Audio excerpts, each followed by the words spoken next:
تعالى هنقولك طرق وقاية الأبقار من السعال في فصل الشتاء. بتتعرض الأبقار للإصابة بالسعال بسبب انخفاض درجات حرارة أماكن التربية أو الانتقال من مزرعة لمزرعة تانية. بيلاحظ المربي ضيق تنفس البقرة وخروج إفرازات من مناخيرها وعيونها.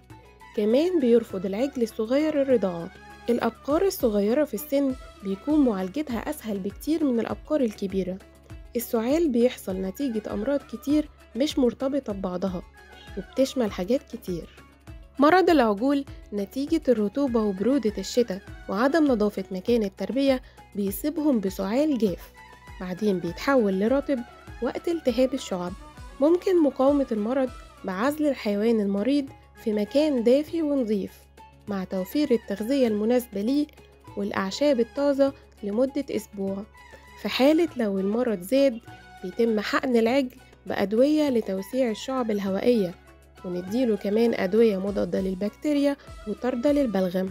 بتتعرض الأبقار في نهاية فصل الخريف وبداية فصل الشتاء وخصوصا عجول الألبان للإصابة بالالتهاب الرئوي ونزلات البرد. بيظهر ده واضح جدا في زيادة التنفس وسيلان الأنف وارتفاع درجات الحرارة وفقدان شهية الأبقار، وبتعاني من الاكتئاب أحيانا.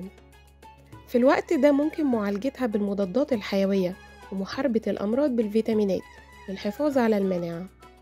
بتنتقل الأمراض بين الحيوانات وبتتعرض للإصابة بالسل من خلال لمس الحيوانات المريضة بالسعال وضيق التنفس، فبنلاحظ وجود صفير في تنفسها. في حالة شدة المرض جدا لازم إعدام الحيوان، وفي الحالات المرضية العادية مهم تنظيف وتعقيم المكان وعزل الأبقار المريضة لوحدها، وضروري جدا تطعيم العجول الصغيرة. إزاي ممكن نعمل وقاية للأبقار من السعال؟ لازم نهتم برضاعة العجول الصغيرة بالألبان لتنشيط جهازها المناعي، تغيير فرشة العجول والاهتمام بتنظيفها كويس، غسل أحواض الشرب وأطباق العلف باستمرار والتأكد من التخلص من بواقي العلف. مهم كمان نخرج الماشية للتهوية في الشمس كل يوم، نظافة مكان التربية ويكون متوسط التهوية عشان نتجنب برودة الليل.